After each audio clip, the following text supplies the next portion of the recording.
اعظم قمر بے سر ساما مدد قبلے دی مدد دارے اما مدد وجن دادی بنا استاد کشتی مدد کن جا مدد الدین کشتی آدھریا ماریا غوث اعظمی سنم بند شیخ احمد وصاحب قطب العالم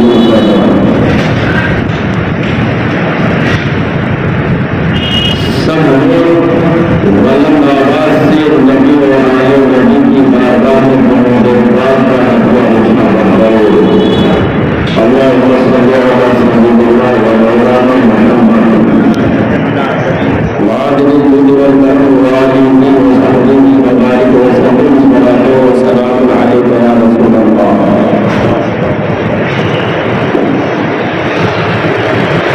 حضرت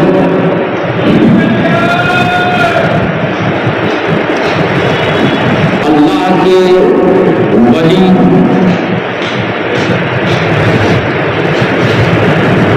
با کرامت ولی جنہوں نے اپنی زندگی میں بے شمار کرامتوں کا اظہار بھی کیا،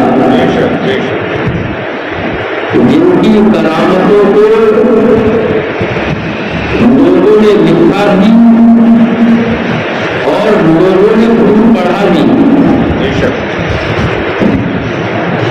حضرت صابر کلیری علیہ الرحمۃ والرضوان کی شخصیت وہ شخصیت ہے کہ ان کی کرامتیں اتنی مشہور ہوئی کہ شاید مسلمان تو مسلمان غیر مسلم کا بھی کوئی بچہ ایسا ہو جو صابر کلیری کی کرامتوں کو جانتا نہ ہو۔ کوئی گاڑی ہو، کوئی بس ہو، ٹرک ہو، کوئی راستہ ہو، کوئی سڑک ہو، ہر جگہ پر حضرت صابر کلیری علیہ رحمت و رضوان کی کرامتوں کی کیسٹ سیڈی بجتی بھی چلتی بھی نظر آتی ہے۔ ہر بچے نے صابر کلیری علیہ رحمت و رضوان کی کرامتوں کو سنا ہے۔ ان کی کتنی کرامتیں ہیں، صبر و شکیب کے پیکر تھے۔ انہوں نے شریعت مطہرہ کا دامن تھاما، انہوں نے اللہ اور اس کے رسول کی یادیں اپنے دلوں میں بیدار کی، اللہ کو ہر وقت یاد کیا تو اللہ نے ان کو ایسا کر دیا کہ زمانہ بیت گیا اور زمانہ گزر جائے گا لیکن صابر کلیری علیہ رحمت الرضوان کی یاد لوگوں کو آتی ہے۔ کون سا ایسا گوشہ ہے اور کون سا ایسا محلہ ہے، کون سی ایسی بستی اور کون سی ایسی گلی ہے جس گلی میں حضرت علام الدین صابر کلیری علیہ رحمت والرضوان کا ذکر نہ ہوتا۔ اللہ پاک نے اپنے نیک بندوں کے لیے قرآن پاک میں ارشاد فرمایا، فَاذْكُرُونِي أَذْكُرْكُمْ، اے لوگوں تم میرا ذکر کرو، تم مجھے یاد کرو، میں تمہارا چرچا کروں گا۔ اللہ نے ارشاد فرما دیا کہ تم میرا ذکر کرو، میں تمہارا چرچا کروں گا۔ اب جب قرآن پاک یہ فرماتا ہے، کلام الہی میں یہ ہے کہ جو خدا کو یاد کرے گا اللہ اس کا ذکر اور اس کا چرچا فرمائے گا۔ مجھے ایک بات بتاؤ، دنیا کی کوئی بھی کتاب کلام الہی کی طرح مقبول ہے؟ کوئی کتاب مقبول نہیں۔ دنیا کی کوئی کتاب ایسی ہے جو کلام الہی سے زیادہ پڑھی جاتی ہو؟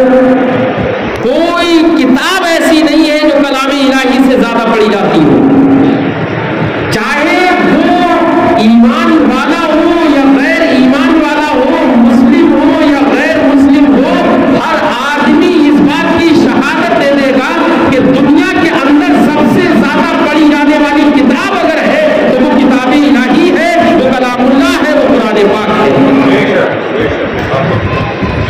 وجہ کیا ہے؟ وجہ یہ ہے کہ کلام اللہ کو پڑھنا بھی ثواب ہے، کلام اللہ کو سننا بھی ثواب ہے، اور کلام اللہ کو اگر کوئی سن نہیں سکتا، سننے کا موقع نہیں ملتا، پڑھ نہیں سکتا، پڑھا ہوا نہیں ہے، تو صرف کلام الہی کو کھول کر اس کے حروف کو اپنی نگاہوں سے دیکھتا رہے، تو جب تک قرآن پاک کو دیکھتا رہے گا تب تک اس کو عبادت کا ثواب ملتا ہے۔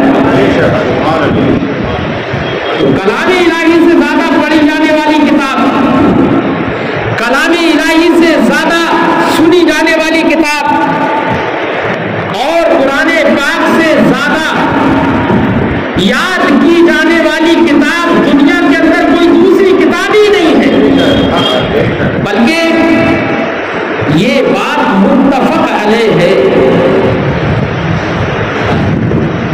اللہ رب العزت کا کلام انجیل بھی تھا، اللہ رب العزت کا کلام زبور بھی،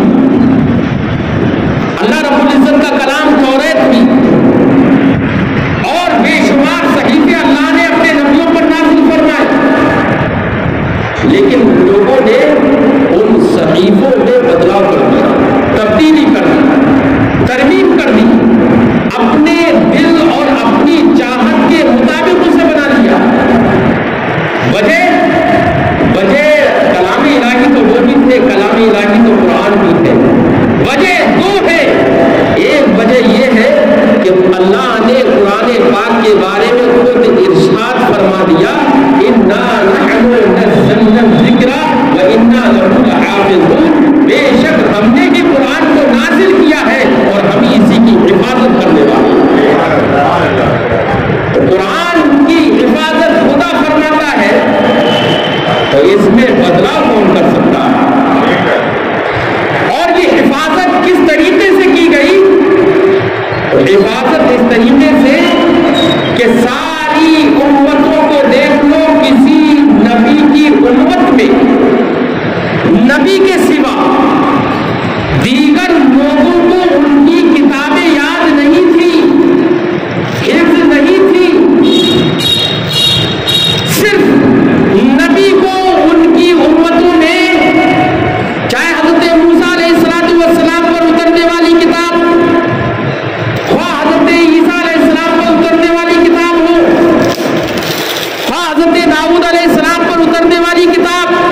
قرآن اللہ کا کلام ہے، بے شک اس میں کوئی شک نہیں۔ قرآن نے فرمایا ذالک الکتاب لا ریب فیہ، یہ وہ کتاب ہے جس میں کلام الہی ہونے میں کوئی شک نہیں ہے۔ جب کلام الہی ہے تو اس میں جھوٹ اور کذب ہرگز نہیں ہو سکتا۔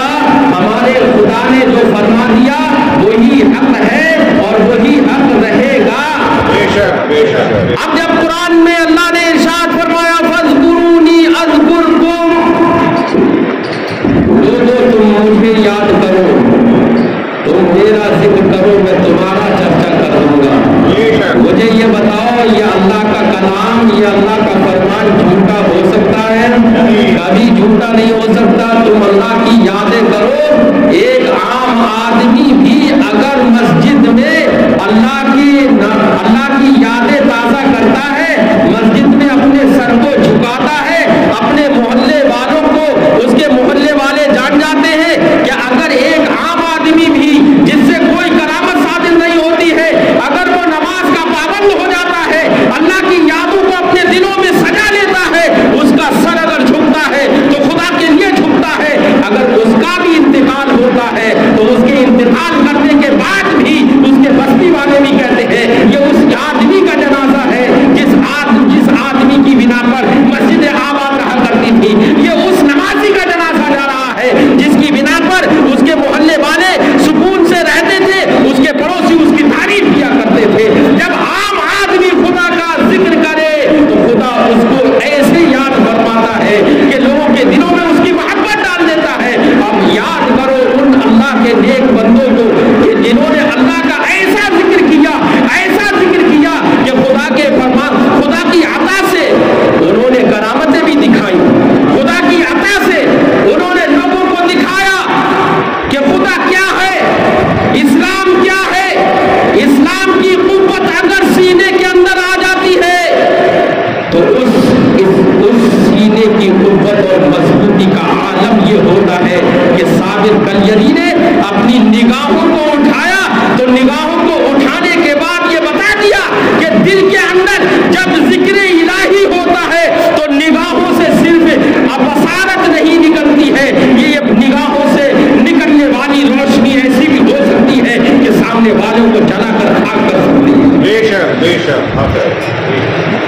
یہی وجہ ہے اللہ نے ارشاد فرمایا فاذکرونی اذکرکم، لوگوں تم مجھے یاد کرو میں تمہارا چرچا کروں گا۔ صابر کلیری نے اللہ کو یاد کیا، اللہ نے ان کا ایسا چرچا کیا کہ گلی گلی میں صابر کلیری علیہ رحمت و رضوان کا آج ذکر ہوتا ہوا نظر آ رہا ہے۔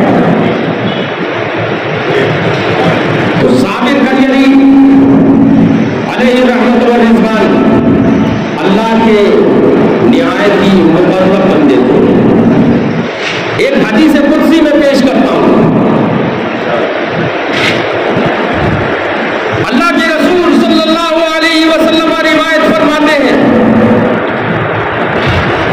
کہ اللہ تعالیٰ ارشاد فرماتا ہے لا یزال العبد یتقرب الی بالنوافل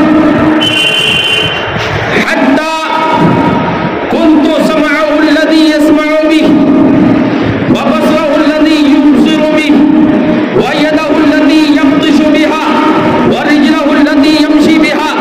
مصطفیٰ جان رحمت صلی اللہ علیہ وسلم روایت فرماتے ہیں کہ اللہ ارشاد فرماتا ہے کہ جب بندہ نوافل کے ذریعے سے نوافل بندہ پڑھتا رہتا ہے اللہ کی یاد تازہ کرتا رہتا ہے، ہر لمحہ ہر وقت اللہ کی یاد میں اس کا دل معمور رہتا ہے، تو اس کا حال یہ ہوتا ہے اللہ ارشاد فرماتا ہے لا یزال العبد یتقرب الی بالنوافل، بندہ میرے قریب ہوتا چلا جاتا ہے۔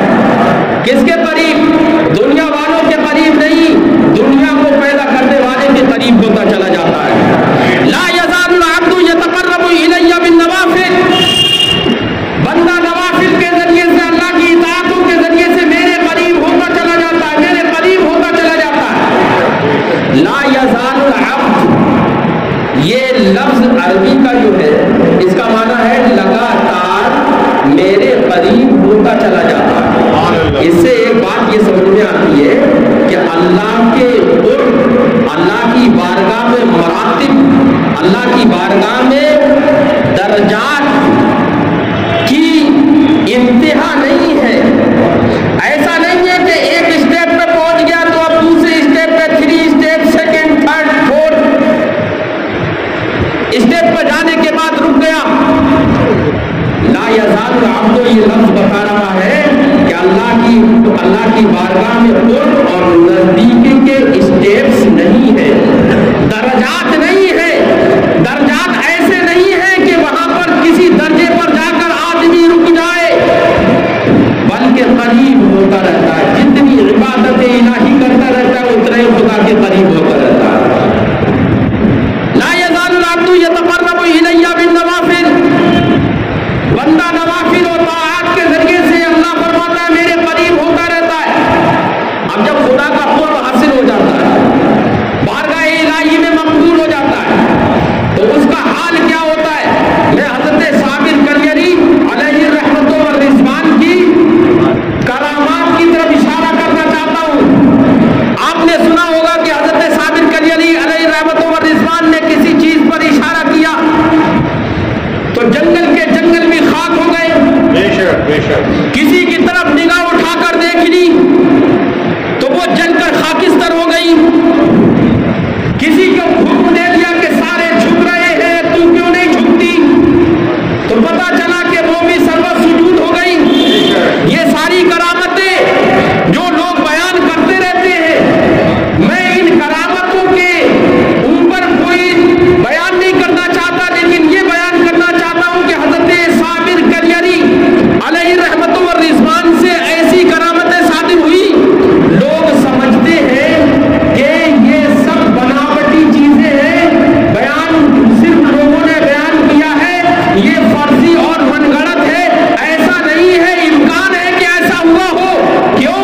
اس لیے کہ حدیث پاک میں اللہ کے رسول نے جو روایت کی ہے، اللہ تعالیٰ ارشاد فرماتا ہے لا یزال العبد یتقرب الی بالنوافل، بندہ میرے قریب نوافل و طاعات کے ذریعے سے میرے قریب ہوتا چلا جاتا ہے۔ کتنا قریب ہوتا جاتا ہے؟ اتنا قریب ہوتا جاتا ہے، اللہ ارشاد فرماتا ہے کنت سمعہ الذی یسمع بہ، کہ اتنا قریب ہو جاتا ہے کہ میں اس کی نگاہ بن جاتا ہوں جس سے وہ دیکھتا ہے۔ اب وہ اپنی نگاہ سے ان آنکھوں سے دیکھتا ہے۔ دیکھنا، آنکھیں کھولنا اس کا ہوتا ہے، لیکن دیکھنا خدا کا ہوتا ہے۔ کنت سمعہ الذی یسمع بہ، میں اس کی نگاہ بن جاتا ہوں جس سے وہ دیکھتا ہے۔ وبصرہ الذی یبصر بہ، اور اس کی نگاہ بن جاتا ہوں جس سے وہ دیکھتا ہے، اور اس کے کان بن جاتا ہوں جس سے وہ سنتا ہے۔ کان اس کے ہوتے ہیں لیکن سماعت خدا کی جانب سے ہوتی ہے۔ اب مجھے بتاؤ، اور آگے ارشاد فرمایا وَيَدَهُ الَّتِي يَبْطِشُ بِهَا، اللہ ارشاد فرماتا ہے اس کا میں وہ ہاتھ بن جاتا ہوں جس سے وہ پکڑتا ہے، جس سے وہ پکڑتا ہے۔ اللہ کا ہاتھ بننے کا مطلب پکڑتا وہ اپنے ہاتھ سے ہے، لیکن اس میں قوت خدا کی جانب سے ہوتی ہے۔ یہی وجہ ہے حضرت موسیٰ علیہ السلام نے کے زمانے میں بلعم بعور نام کا ایک شخص تھا، اتنا لمبا چوڑا، تاریخوں میں لکھا ہے کہ وہ سمندر میں گھس جاتا تھا تو سمندر کا پانی بھی اس کے کمر تک ہی آتا تھا۔ اتنا لمبا، سمندر سے مچھلیاں پکڑ کر سورج کی دھوپ میں سینک لیتا تھا۔ سوچئے کتنا لمبا ہوگا۔ لکھا ہوا ہے کہ حضرت موسیٰ علیہ السلام کے زمانے میں یہ شخص تھا۔ اب اتنا طاقتور شخص، اتنا لمبا چوڑا، سوچئے ایک ہاتھی ہے کتنا بڑا ہوتا ہے، اگر آپ اس کے ایک ڈنڈا مار دیں اس میں کیا فرق پڑے گا؟ کوئی فرق نہیں پڑے گا۔ کیوں؟ اس لیے کہ آپ کی طاقت سے کہیں زیادہ طاقت ہے اس کے اندر۔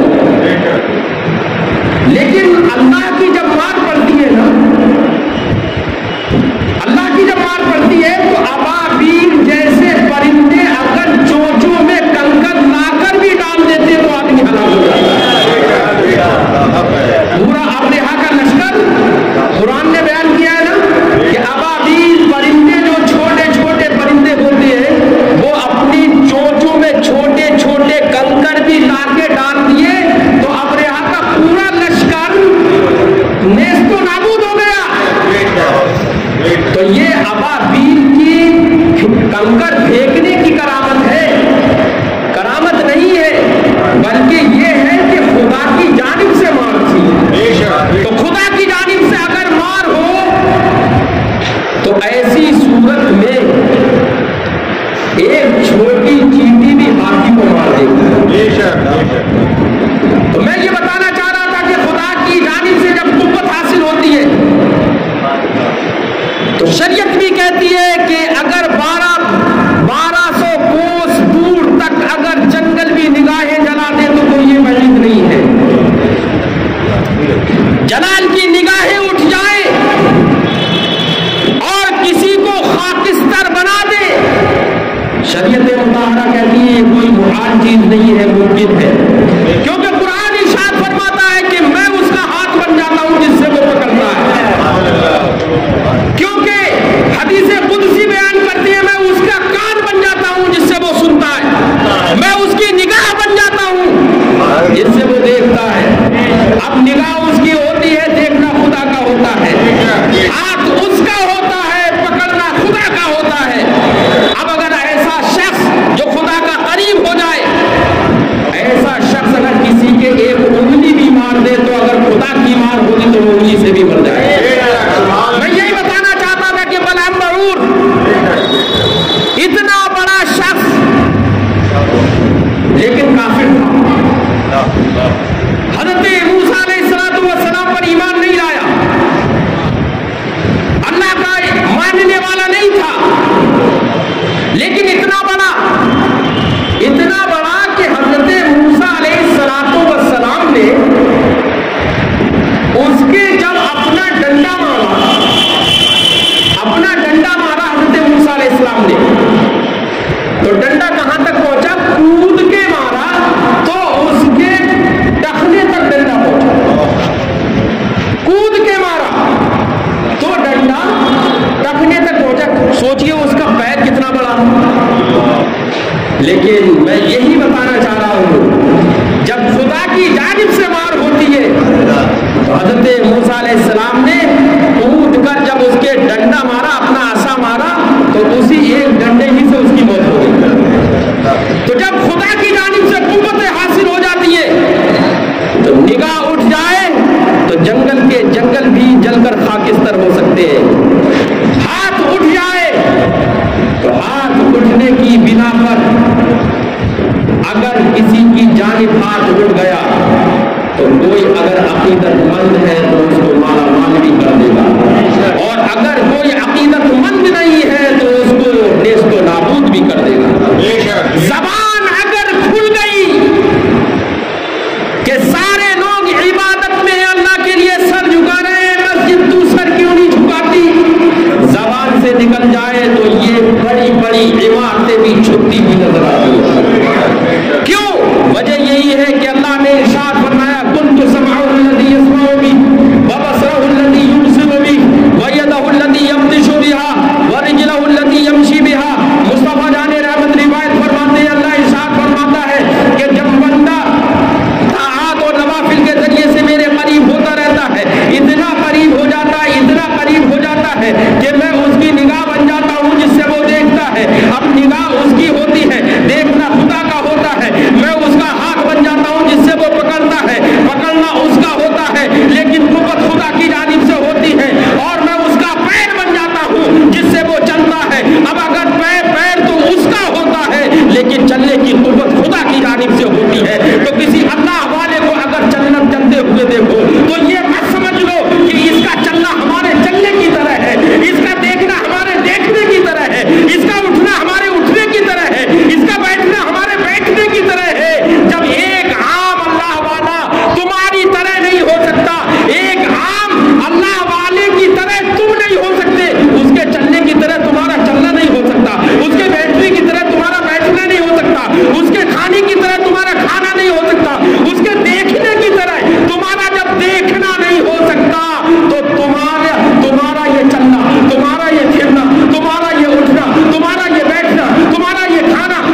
لفاظی کرنے میرا کام نہیں ہے. میں جو بولتا ہوں الحمدللہ شریعت مطہرہ کے دائرے میں بولتا ہوں. بے شک بے شک بے شک. قرآن اور حدیث کے الفاظ ہی کی توضیح کرتا ہوں. لفاظی کرنا کام نہیں ہے اور آپ لوگوں کا بھی کام لفاظی کو سننا نہیں ہونا چاہیے. جب مجالس میں بیٹھا کرو تو کچھ حاصل کیا کرو. بے شک بے شک. علماء کیا بتا رہے ہیں ان سے درس لیا کرو. فاسألوا اہل الذکر ان کنتم لا تعلمون. قرآن فرماتا ہے اے لوگوں اگر تم نہیں جانتے ہو تو علماء سے پوچھو. علماء سے پوچھو اگر نہیں جانتے ہو. بزرگوں نے فرمایا علماء کی بارگاہ میں جایا کرو اور ادب سے بیٹھا کرو. ان سے تمہیں بہت کچھ ملے گا. اگر علماء سے محبت رکھتے ہو محبت میں ان سے پوچھتے ہو تمہیں بہت کچھ ملے گا. آپ کی دنیا بھی سمجھ سکتی ہے اور آخرت بھی سمجھ سکتی ہے. اس لیے ہمیشہ ان علماء کی باتیں سنا کرو جو قرآن و حدیث کی روشنی میں بولے. لفاظی کرنے والے یوٹیوب پر رہنے والے مقررین کو سننا کافی نہیں ہے. وہ تو پیسے کے لیے تم کو سنا رہے ہیں. ہم آپ کو یا ہمارے جیسے علماء آپ کو پیسے کے لیے نہیں سناتے ہیں یاد رکھیے. اس لیے مخلص خلوص مند لوگ اگر آپ کو دستیاب ہو تو ان سے سنا کرو. میں ایک اور حدیث سناتا ہوں. بخاری شریف کی حدیث ہے اور دیگر محدثین نے بھی اپنی اپنی کتابوں کے اندر تخریج کی. حدیث پاک میں وہ بھی حدیث قدسی ہی ہے. اللہ رب العزت کا فرمان جس کی روایت مصطفیٰ جان رحمت کرے وہی حدیث حدیث قدسی کہلاتی ہے. بے شک بے شک. اللہ رب العزت ارشاد فرماتا ہے اذا احب اللہ عبدا نادى جبریل. جب اللہ کسی بندے سے محبت فرماتا ہے تو جبریل کو پکارتا ہے. جبریل کو بلاتا ہے جبریل میرے پاس دعا کرو. میں جو حدیث بیان کرنے جا رہا ہوں وہ صرف اس بات پہ ذکر کرنا جا رہا ہوں کہ ہمارے بزرگوں میں نبی کریم علیہ تحیت و تسلیم کو 1400 سال سے زیادہ ہو گئے ظاہری دنیا سے تشریف لے جائے ہوئے. لیکن آج بھی وہی دھومیں ہیں, آج بھی وہی چرچے ہیں, آج بھی وہی ذکر ہے. ان کا ذکر نہ کل مٹا تھا نہ آج مٹا ہے نہ قیامت تک مٹے گا. حشر تک ڈالیں گے ہم اعلیٰ حضرت آپ کے سرزمین سے. اعلیٰ حضرت علیہ رحمت و رضوان. دیکھیے یہ آپ کی اور ہماری خوش نصیبی ہے.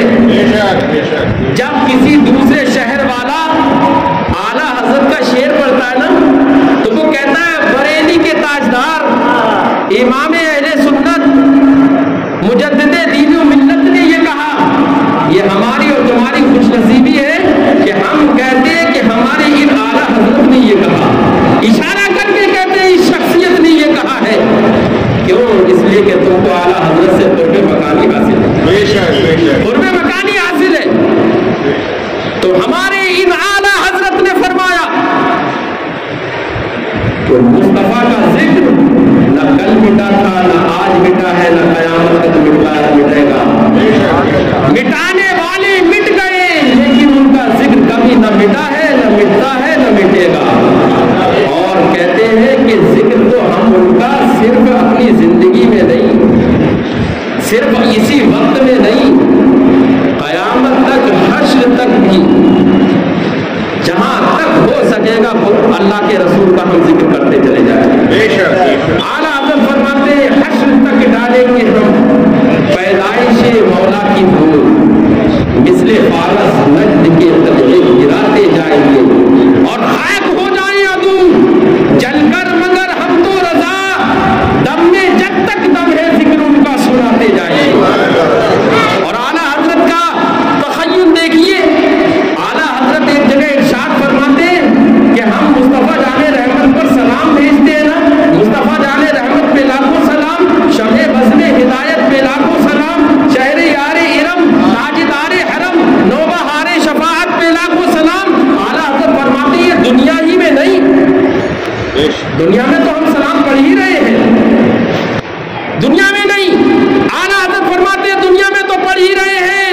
شک ابھی ذکر چھوڑو، حضرت آدم کو لاکھوں کروڑوں برس گزر گئے، حضرت نوح کو لاکھوں کروڑوں برس گزر گئے، حضرت ابراہیم کو کتنے سال گزر گئے، حضرت اسماعیل کو کتنے سال گزر گئے، لیکن آج بھی پوری دنیا یاد کرتی ہے نہیں کرتی ہے؟ پوری دنیا یاد کرتی ہے۔ وجہ کیا ہے؟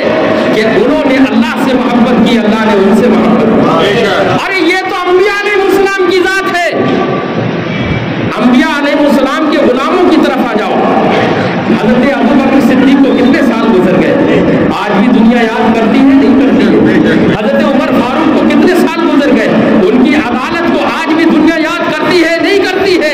ارے جو اپنے ہیں وہ تو یاد کرتے ہی ہے، غیر بھی کہہ گئے تھے کہ میری چاہت یہ ہے کہ عمر جیسی عدالت یہاں پر قائم ہو، عمر جیسی حکومت میں چاہتا ہوں، غیر بھی یہ کہہ گئے۔ آج بھی دنیا یاد کر رہی ہے۔ حضرت مولا علی کو کتنا زمانہ گزر گیا، گلی گلی چرچے آج بھی ہیں۔ حضرت عثمان غنی کو زمانہ گزر گیا، بچے بچے کی زبان پر ان کی سخاوت اور ان کی حیا کا ذکر ہے۔ اور پھر اور آگے آ جائیے، حضرت غوث پاک رضی اللہ تعالیٰ عنہ کو کتنا زمانہ گزر گیا، لیکن کون سا ایسا بچہ ہے جو حضرت غوث پاک کو یاد نہ کرتا ہو، جس کی زبان پر خود حضرت غوث پاک کا ذکر نہ آتا ہو؟ ایسا کون ہے؟ حضرت خواجہ غریب نواز کتنے سال گزر گئے، لیکن ایسا لگتا ہے کہ ہر بستی میں خواجہ غریب نواز کا ذکر ہے۔ ارے دور چلے دور مت جاؤ، زمانے قریب میں آؤ۔ 4 5 6 سال پہلے حضور تاج الشریعہ سرزمین بریلی شریف پر ہی تو رہتے تھے، سب کی نگاہوں نے دیکھا تھا نا۔ حضور تاج الشریعہ تو چلے گئے، لیکن آج بھی چاہے ہندوستان ہو، پاکستان ہو یا کوئی بھی اسلامی کنٹری جہاں پر نسبیات کا دورہ ہو، ایسا کوئی جگہ، ایسی کوئی جگہ نہیں، ایسی کوئی بستی نہیں، ایسا کوئی قریہ نہیں، ایسا کوئی گلی محلہ نہیں جہاں پر تاج الشریعہ کا ذکر نہ ہوتا ہو۔ ہر جگہ پر بچے بچے کی زبان پر ہوتا ہے، کیا ہوتا ہے؟ بستی بستی، قریہ قریہ، ہر بچہ کہتا ہے۔ یہ ذکر، یہ چرچے کیوں یہ چرچے؟ کیا مٹانے والے لوگ موجود نہیں ہیں؟ تاج الشریعہ کو بھی، ان کے ذکر کو مٹانے والے لوگ بھی ہر زمانے میں رہے ہیں۔ حضور مفتی اعظم ہند علیہ رحمت و رضوان کا تقویٰ،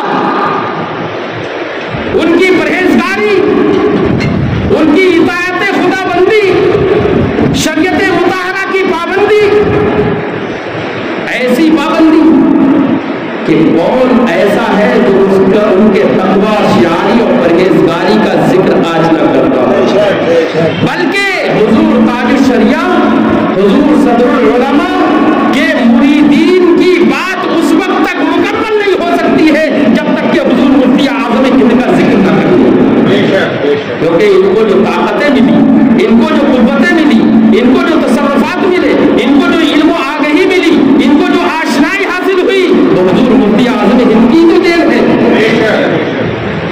میں جو بتانا چاہ رہا تھا کہ لوگ مٹانے والے ہر دور میں رہے ہیں۔